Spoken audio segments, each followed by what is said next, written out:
Physical fitness and wellness. तो पिछले lecture में हमने पढ़ा था फिजिकल फिटनेस मीनिंग और इसको प्रभावित करने वाले कौन से कारक हैं जिससे फिजिकल फिटनेस हमारी प्रभावित होती है। आज हम इसको फिजिकल फिटनेस को बढ़ाने वाले कौन कौन से साधन अपनाते हैं हम जिनसे फिजिकल फिटनेस विकसित होती है या बढ़ती है, वो हम अभी पढ़ेंगे। तो इसमें हम लिख लेते हैं फिजिकल फिटनेस को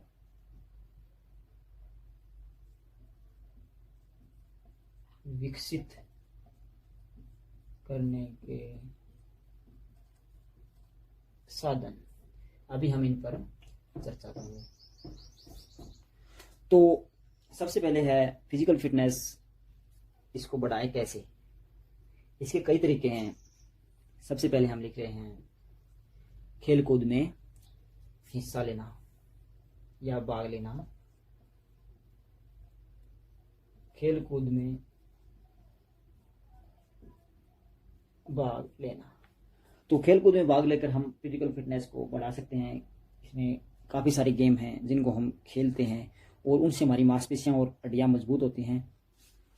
तो खेल कूद में भाग लेकर हम अपने शरीर की एक्टिविटी और उसके अंदरूनी अंगों को क्रियाशील करते हैं जिससे वो सही तरीके से काम करते रहते हैं।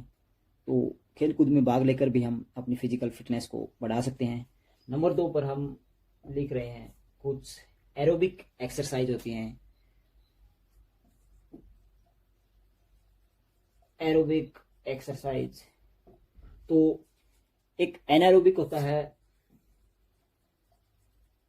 तो यहाँ पर केवल एरोबिक एक्सरसाइज है। जो भी एथलीट होते हैं वो एनएरोबिक एक्सरसाइज करते हैं, जैसे लॉन्ग टर्म दौड़ना। उसमें क्या होता है, शरीर में ऑक्सीजन की मात्रा जो इनटेक है वो लेवल कम हो जाता है और शरीर उन मांसपेशियों की ऊर्जा सीधे ग्लूकोज से प्राप्त करता है। तो उसको हम एनारोबिक क्रिया कहते हैं। यहाँ पर हम वो नया बनाकर एरोबिक एक्सरसाइज, जिसमें हम सीधी ऑक्सीजन के द्वारा मांसपेशियों को ऊर्जा पहुंचा रहे हैं। तो इसमें हम कुछ एक्सरसाइज करते हैं जैसे तालबद्ध व्यायाम।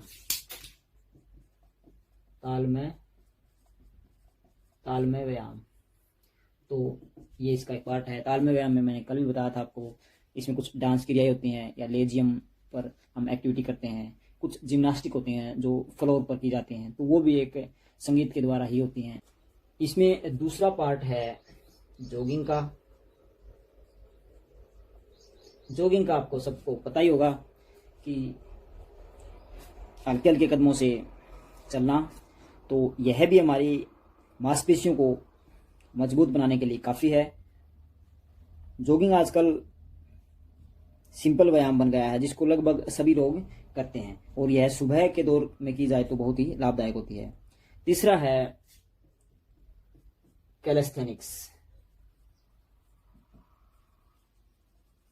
कैलेस्थेनिक्स में हम उन क्रियाओं का समावेश करते हैं जो संगीत की धुन पर, या एक हल्का जिम्नास्टिक भी बोल देते हैं उनको, तो उसमें वो क्रियाएं आती हैं।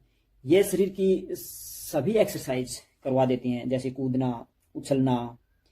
तो इनको हम कैलेस्थेनिक्स एक्सरसाइज कहते हैं। तो ये भी एरोबिक क्रियाओं में आता है और ये हमारे शरीर में जो लचकता है उसको पैदा करता है जिससे हम फिटनेस को प्राप्त कर सकते हैं। एक और आप ले सकते हो इसमें एरोबिक एक्सरसाइज में, ये है साइकिलिंग। तो साइकिलिंग के द्वारा भी हम कुछ निश्चित मांसपेशियों को जागृत करके अपने पूरे शरीर पर प्रभाव डाल सकते हैं। तो ये कुछ एरोबिक एक्सरसाइज थी। इसके अलावा नंबर 3 पर मैं लिख रहा हूं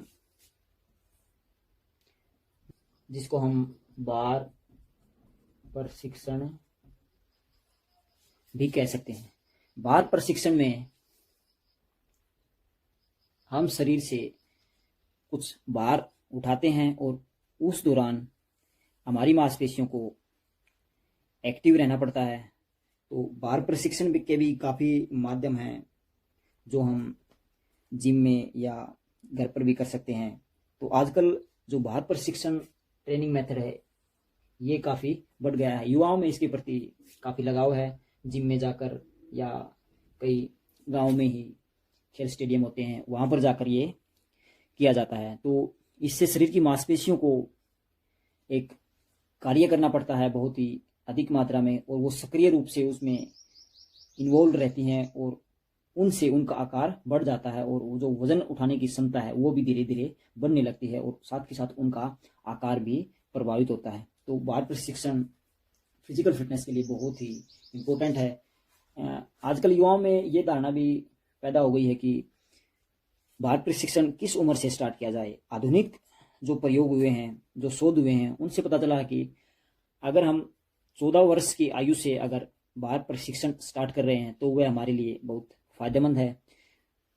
ये फ़ायदेमंद तभी है जब हम ट्रेन इंस्ट्रक्टर या प्रशिक्षक से या उसकी उपस्थिति में हम ये बाल प्रशिक्षण करें, अन्यथा ये हमारे लिए नुकसानदायक भी हो सकता है। क्योंकि जो अडल्ट होते हैं उनमें मांसपेशियों की ग्रोथ उस समय एक शुरुआती दौर में होती है, तो वो हमें किसी की सहायता के द्वारा ही किया जाना चाहिए, नहीं तो वो हमारे लिए नुकसानदेह साबित हो सकता है। इसके अलावा भी कुछ मेथड हैं जो इनको अपनाकर हम फिजिकल फिटनेस को प्राप्त कर सकते हैं। इसमें मैं एक मेथड लिख रहा हूँ जो है आपका परिधि प्रशिक्षण, जिसको बोल सकते हैं, या फिर उसको हम सर्किट ट्रेनिंग मेथड भी कह सकते हैं। आप फिजिकल एजुकेशन पढ़ रहे हैं तो आप इसमें हिंदी और इंग्लिश दोनों तरह की वर्डिंग यूज कर सकते हैं, क्योंकि आजकल आधुनिक दौर में इसकी कई परिभाषाएं इंग्लिश से रिलेटेड हैं। तो आपको ये भी जरूर ध्यान में रखना चाहिए। हिंदी के साथ साथ आप कुछ इंग्लिश डेफिनेशन भी आपको आनी चाहिए, क्योंकि उनका हिंदी अनुवाद बहुत ही कम मात्रा में मिलता है। तो हम लिख रहे थे इसका 4th पार्ट सर्किट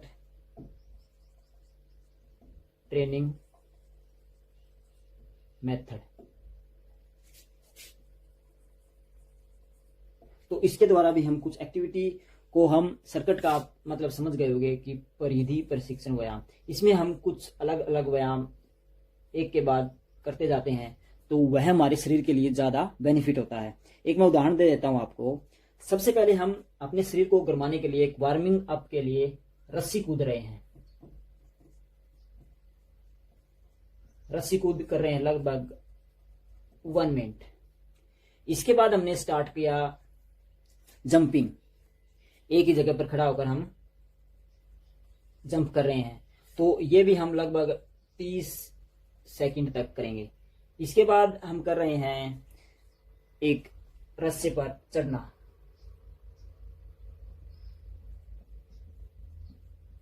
रस्से पर चढ़ना, ये हम 1 या 2 बार करते हैं। फिर हम इसके बाद पुशअप लगाते हैं। पुशअप आपको पता ही होगा। तो पुशअप के बाद हम सिटअप, कमर के बल लेटकर ऊपर उठना। तो ये सिटअप, ये भी कुछ सेट होते हैं। जैसे आप इसको पुशअप को समझो आप 15 सेकंड तक करेंगे, ये भी आप 15 सेकंड तक करेंगे।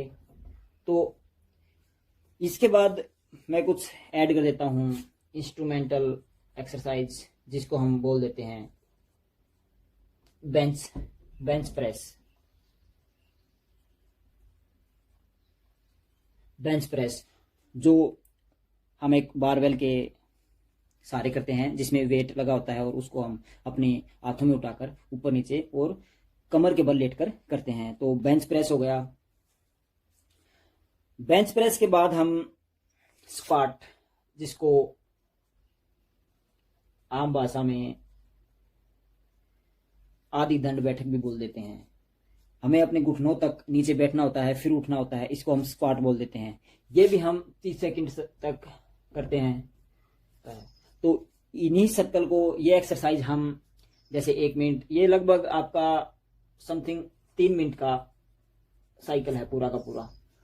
इस साइकिल को हम अगर निश्चित समय अंतराल पर 2 या 3 बार अगर हम दिन में करते हैं, तो यह हमारे फिजिकल फिटनेस को बहुत अधिक मात्रा में बढ़ा देगा, क्योंकि इससे हमारी जो सहनशीलता होती है, मांसपेशियों में दर्द और वजन सहने की जो क्षमता होती है, इससे वो बढ़ जाती है।